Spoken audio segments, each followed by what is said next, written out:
প্রেমানন্দ বাবাজি মহারাজ বলে সর্বদা বলো রাধে রাধে, সর্বদা রাধে রাধে বলো, সর্বদা ভগবানের নাম জপ করো। করতে করতে একটা কি হয়ে যাবে, নেশা হয়ে যাবে। একবার যদি তোমার মনের মধ্যে নামের নেশা লেগে যায়, কিসের নেশা বলো সবাই? একবার যদি মনের মধ্যে দেখবেন, মানুষের যদি কোনো একটা বস্তুর প্রতি নেশা হয়ে যায়, এটা কিন্তু সে এত সহজে ছাড়তে পারে না, সেটা অনেক নেশা হতে পারে।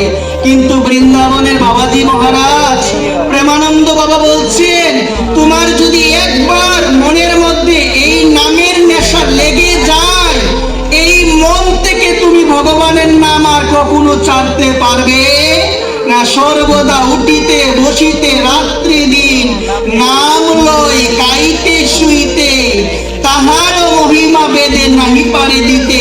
সর্বদা বলো কি শয়নে কি বুঝনে কি বা জাগরণে, অহর্নিশ চিন্ত কৃষ্ণ বলো বদনে। সর্বদা বলবে কি রাধে রাধে রাধে রাধে, আওয়াজ নাই, রাধে রাধে